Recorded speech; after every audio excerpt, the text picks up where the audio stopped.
Muy buen día a todos. Muchísimas gracias por su presencia. Eh, Primero que nada, quisiera agradecer a la Universidad de la Costa, a su Departamento de Ciencias de la Salud, por la invitación a este simposio. Agradezco a la invitación de la doctora Yaira de Colombia y también a la doctora Vilma, de acá de la Universidad Galileo de Guatemala. Muy honrado de poder estar con ustedes y poder contribuir un poco a este simposio que están llevando a cabo el día de hoy, de un tema tan importante como es la gerencia y la investigación en todos los temas que son la parte de la salud. Me presento, mi nombre es Rodrigo Arévalo, soy de Guatemala, soy médico, con un poco de experiencia en temas de gerencia de servicios de salud, seguros, economía de salud, y actualmente soy parte del claustro de docentes de la Universidad Galileo de Guatemala. El día de hoy vamos a tocar un tema que es muy interesante y es muy necesario comenzarlo a revisar, derivado a que después de muchos de esos procesos y muchas de las partes y de las atenciones que hemos tenido desde el punto de vista de la salud, han surgido ciertas tendencias y pareciera ser que la humanización del servicio de la salud, por ende, es algo que es completamente natural y esperado. Sin embargo, de alguna forma, también nosotros podemos ver que como esto, mientras más avanzado el tiempo, se ha llegado incluso a profesionalizar y a quererse hacer de alguna manera muy preciso y exacto, siguiendo algunos esquemas. Hoy vamos a intentar darle en este tiempo pues una mirada general a toda esta parte, y yo quisiera comenzar precisamente con la parte del tema que es realmente el poder gerenciar, y por eso inicio con accionemos el verbo gerenciar. Eh, en las diferentes experiencias que nosotros podemos tener y que podamos ir revisando dentro de lo que es todo el tema de las gerencias, todo va a implicar siempre las direcciones de los equipos hacia dónde deberían llevar y hacia qué meta los queremos llevar, o un tema principalmente de liderazgo, en donde todos los días se deben tomar decisiones que puedan ser cruciales y de mucha importancia para los centros los cuales estamos a cargo o para las dependencias a las cuales dirigamos, y principalmente se enfoca mucho también en la elaboración de las estrategias, porque al final del día, recuerden que nosotros trabajamos como parte de las áreas de salud, los prestadores de servicios de salud, trabajamos con personas y trabajamos con equipos que son muy compuestos, y que requieren de muchísima eh, conectividad, camaradería incluso, para poder llegar a obtener objetivos y metas en común que permitan que nosotros tengamos estos aspectos que nos lleven a las metas que queremos lograr. No es una tarea fácil. Al que le toca gerenciar o al que le toca ser el jefe, siempre es un reto que es implícito, y es un reto de todos los días el poder direccionar a un equipo de trabajo hacia todas estas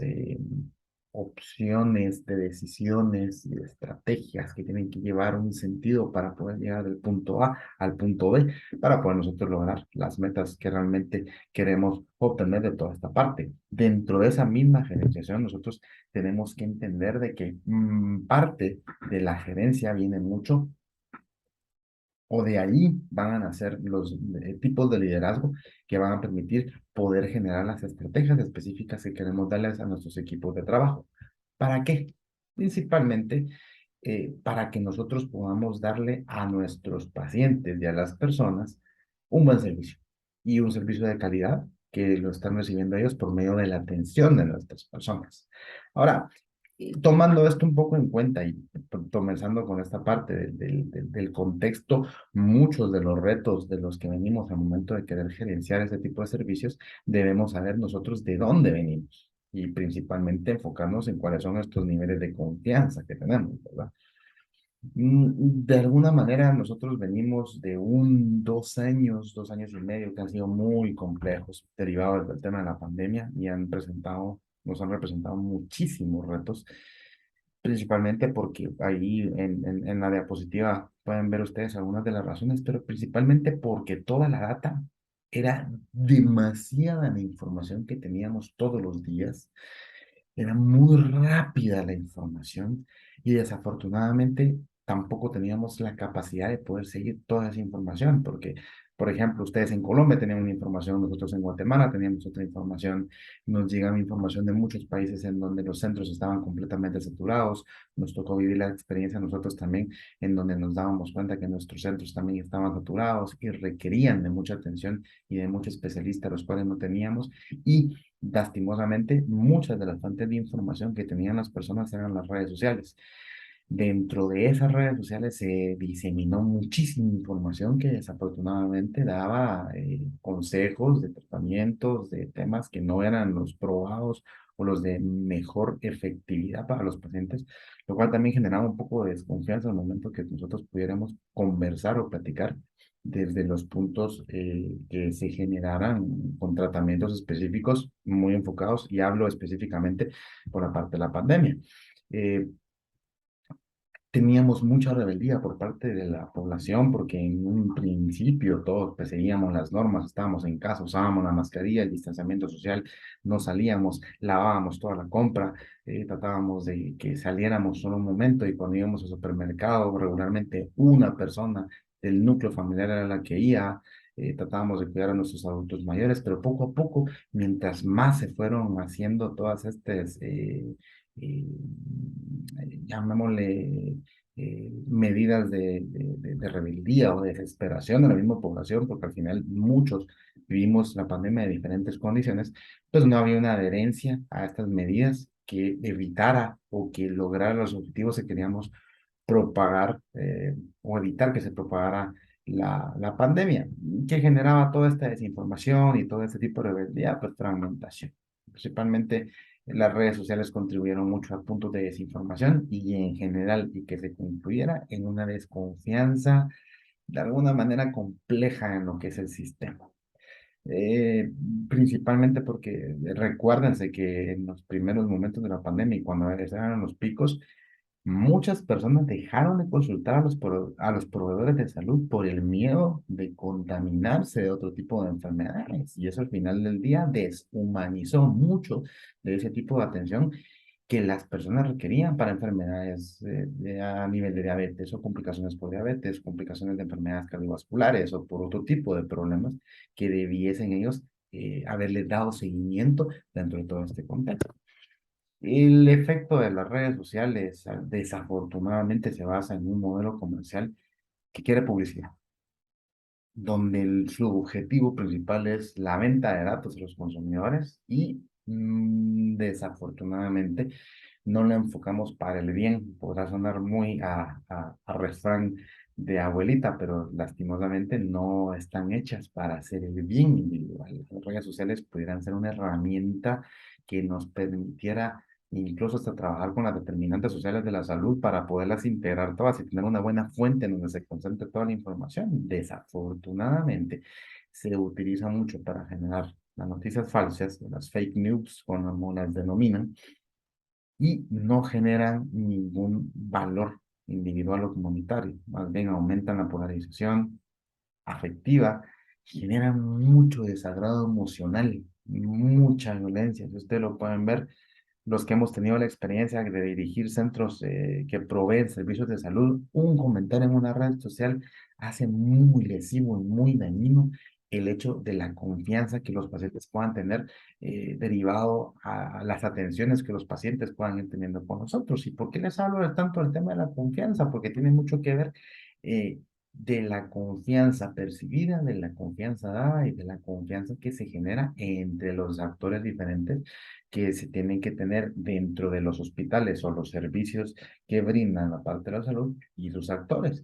Miren, nosotros sabemos de que un hospital requiere médicos, requiere enfermeras, requiere pacientes, requiere gente de staff que nos ayuda para dar todos los servicios diagnósticos y todos los servicios de apoyo técnico médico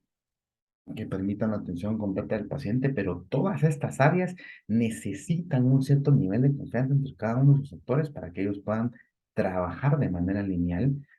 en objetivos horizontales que permitan tener este tipo de objetivos. Y hay un área que es muy importante, y ustedes lo pueden ver en el cuarto punto, y son los médicos y la parte médica o de atención de los pacientes que se tienen que enfocar mucho y tienen que trabajar muy de la mano también con todo lo que son los y las áreas administrativas y las áreas gerenciales. Es muy complicado lograr un buen bounding o una buena comunicación entre todas estas áreas, porque lo que nos debiese permitir a nosotros es tener realmente el control de cómo podemos llegar a un equilibrio tanto del manejo financiero como del manejo llamémosle administrativo, que se complemente con la parte médica, que muchas veces son de esas partes que se tienen, pero quizás la principal parte aquí es la confianza y generar esa confianza entre todos estos sectores. ¿Por qué? Porque generando esta confianza, nosotros nos vamos a comenzar a ver como equipos de trabajo y esos equipos de trabajo nos van a permitir a que nosotros podamos brindar esa humanización al servicio y esa atención que va a ser centrada en la persona, que lo vamos a ver un poco más adelante, pero que nos va a permitir tener todo ese equipo enfocado en un objetivo en común. Debemos recordar cuál es nuestro cuádruple meta a nivel de servicios de salud, que nosotros debemos tener siempre enfocados en el mejor cuidado. Antes recuerden que era la triple meta, ahora se le ha agregado un aspecto más, que era el mejor cuidado, siempre buscar el mejor cuidado al menor costo, dándole la mejor experiencia al paciente, pero ahora también le tenemos que incluir teniendo un personal saludable y motivado. Es muy complicado y es muy difícil que nosotros podamos conversar o hablar de temas de humanización para los pacientes si no pensamos en nuestro propio personal y en las propias personas que son nuestros colaboradores o nuestros compañeros de trabajo, nosotros mismos, que no nos sintamos bien, que no estemos saludables, tanto física como emocionalmente, y principalmente que no estemos motivados. Hagan la reflexión e imaginen cómo puede atender una enfermera, un terapista, un fisioterapista, un médico que no se siente bien o que no esté motivado. ¿Qué tipo de atención le puede dar a un paciente? Y al final nosotros lo que queremos es de que toda esa experiencia, todo ese cascadeo que le vamos llevando desde la parte de la gerencia, las estrategias, una de las principales estrategias debe ser la parte de la seguridad del paciente, acompañada siempre de un tema de humanización en la parte del mismo servicio. Recuérdense también de que la confianza entre los pacientes y los proveedores de servicios de salud son temas que debiésemos tenerlos siempre en el top of mind, porque son básicamente prioritarios, pero que muchas veces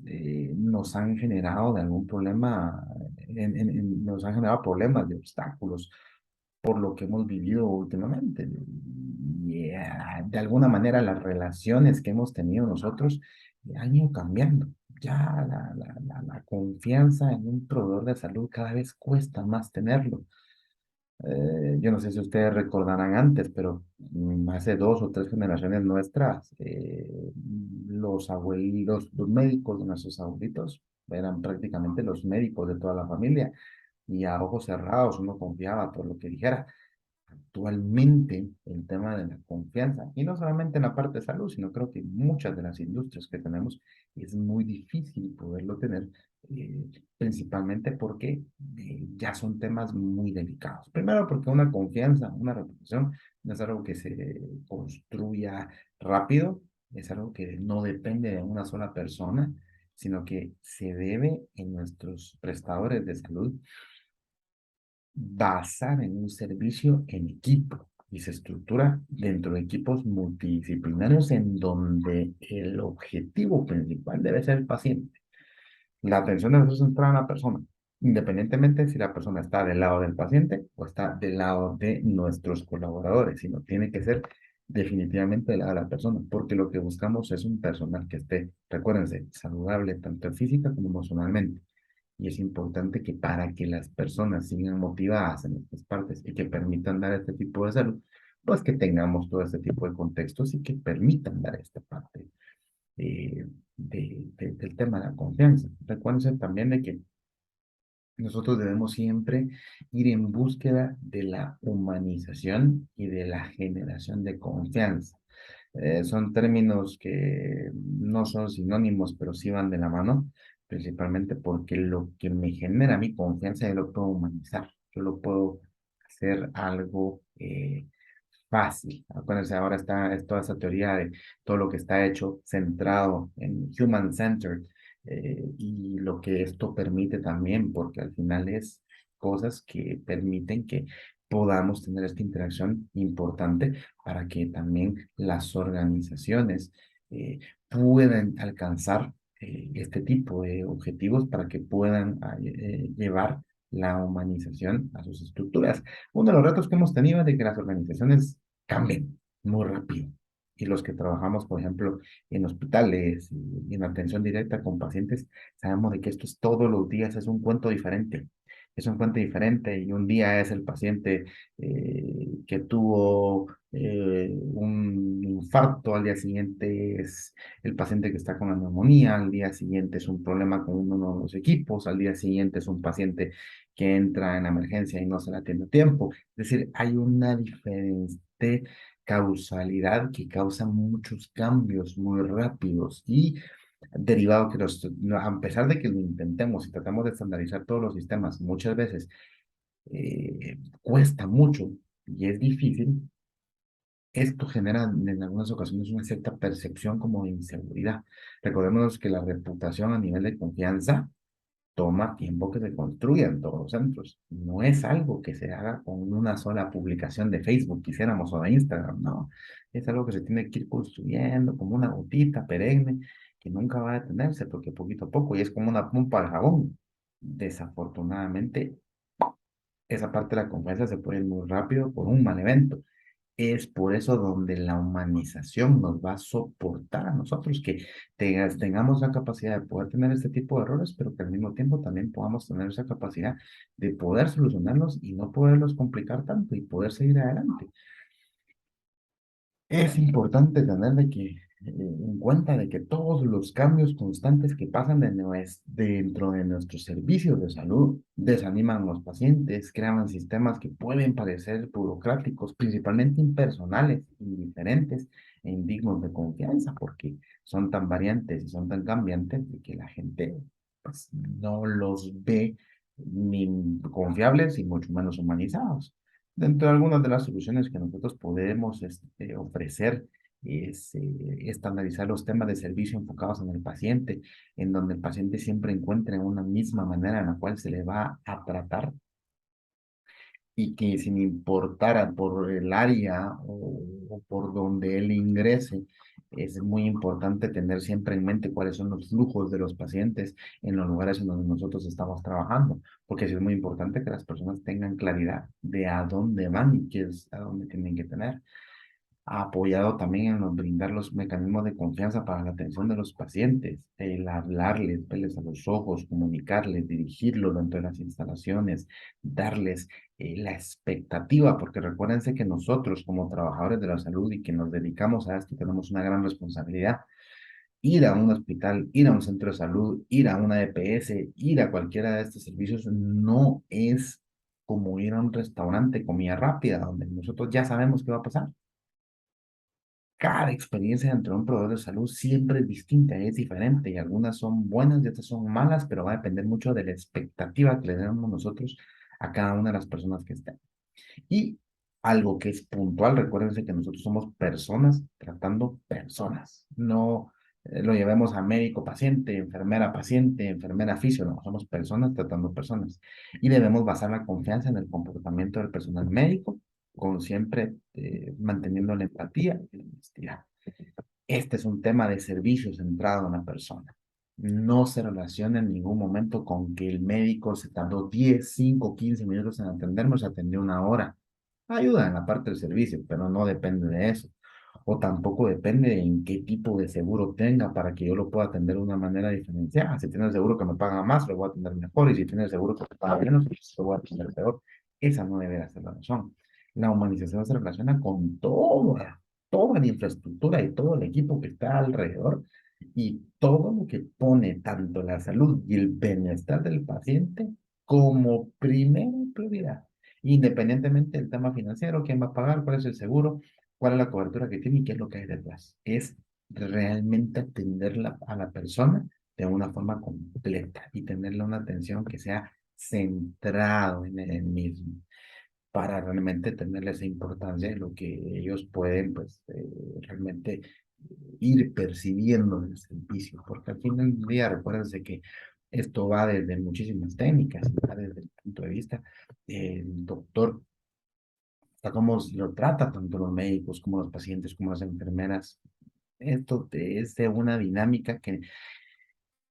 tiene muchísimos, muchísimos años. Ahora, ¿cómo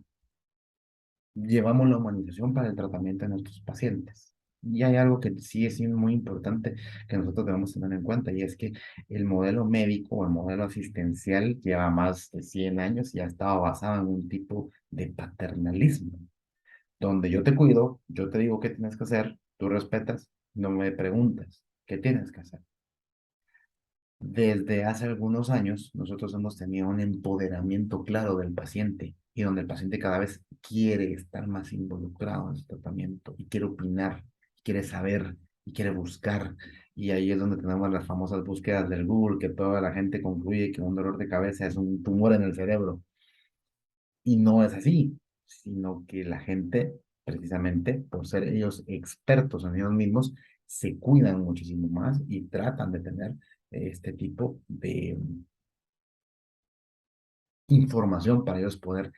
estar enterados de qué es lo que pasa. Y principalmente el paciente se comienza a involucrar más en sus decisiones. Hay un término que se llama la cooperación mutua o el coproduce care, de que al final es que el paciente quiere participar en su tratamiento y quiere saber qué le están haciendo, y quiere saber qué es lo que él tiene y en algún momento también poder venir y opinar y darle su opinión al doctor, no a nivel médico, sino a nivel de él, su preferencia, qué es lo que él desea y qué es lo que él quiere, porque es un punto bastante válido que él puede obtener al momento de querer tener este tipo de atención. Recuérdense, los pacientes son dueños de su propia experiencia, sus contextos, sus historias. Y esas experiencias brindan un valor muy relevante a su diagnóstico. Existe aquel dicho de que no hay mejor paciente que el propio paciente, o no hay mejor libro que el propio paciente, porque el paciente se conoce bien. Nosotros como médicos muchas veces cometemos el error de que un dolor abdominal lo tratamos de ver todos de la misma manera y siempre decimos un dolor abdominal es un dolor abdominal en todos los sentidos. No exactamente. Muchas veces un dolor abdominal para una persona puede significar ciertas características diferenciadas que para otra persona no es igual, pero para eso tenemos que escucharlos. Están estadísticas en que los médicos en sus consultas, claro, porque cada vez el tiempo presiona más, hacen la primera interrupción entre los 10 y los 15 segundos cuando un paciente está comenzando a hablarle y a decirle toda esa historia al doctor. Y si yo como doctor vengo e interrumpo en los primeros 10 a 15 minutos de mi consulta al paciente,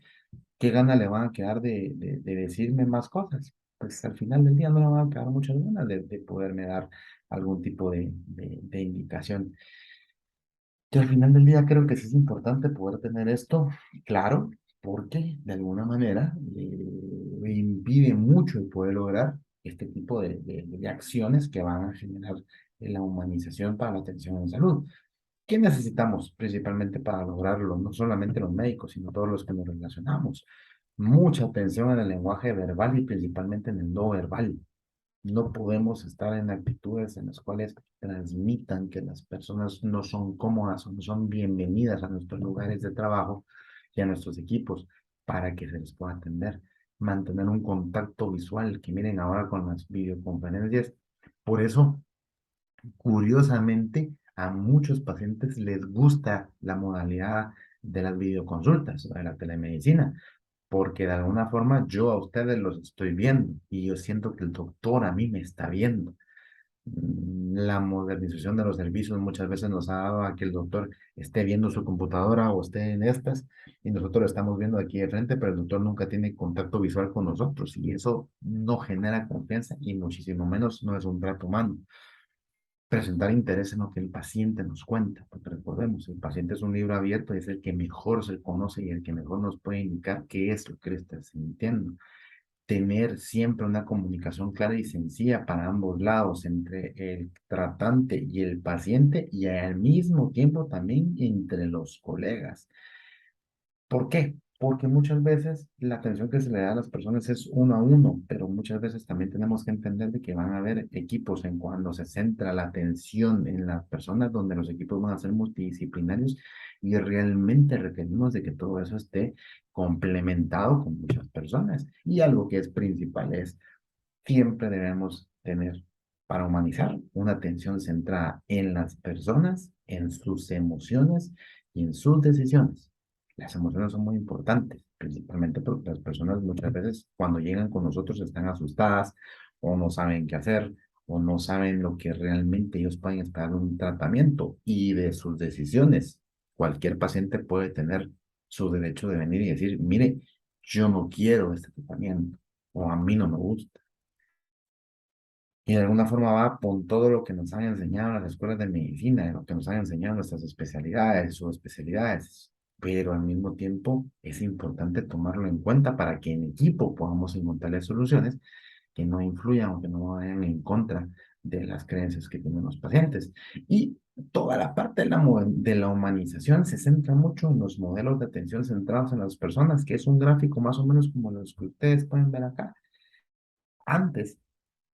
si ustedes se dan cuenta, nuestros sistemas están un poco creados para que el paciente no esté en el centro, sino que para que todas esas pelotitas que ustedes ven alrededor estén dispersas en toda la pantalla y que el paciente vaya entrando de una en una y se vaya direccionando y muchas veces cruzando.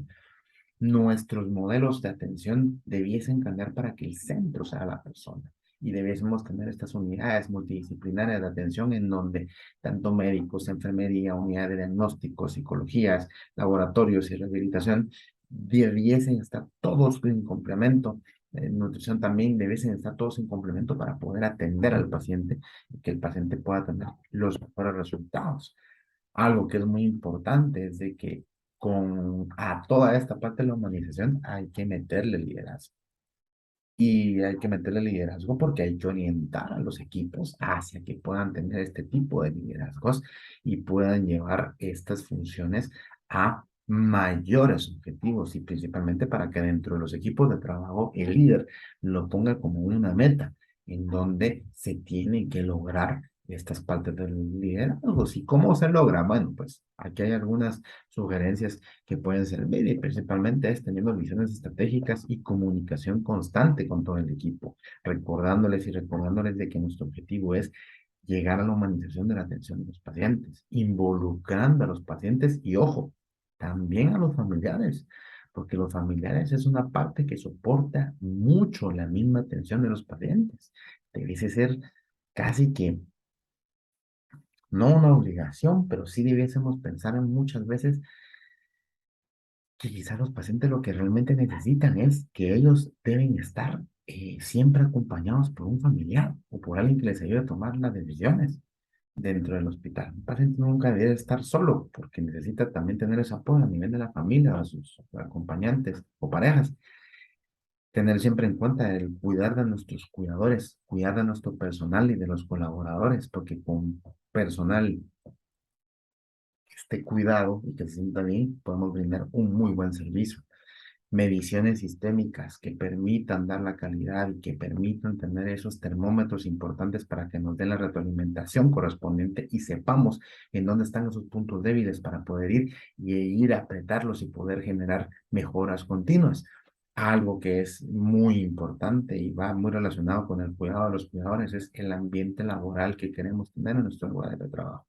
El liderazgo debe ser para tener ambientes laborales agradables y tener una calidad del ambiente laboral. No quiere decir que todo tiene que ser risas, pero sí tiene que generar una buena dinámica para que precisamente todo funcione. Y como último, y que no va muy, pareciera no ir muy de la mano de la humanización, pero también es tener un soporte tecnológico, el cual permite que la automatización de estas constantes pueda ayudar para que la facilidad y la automatización de los trabajos pueda ayudarnos más.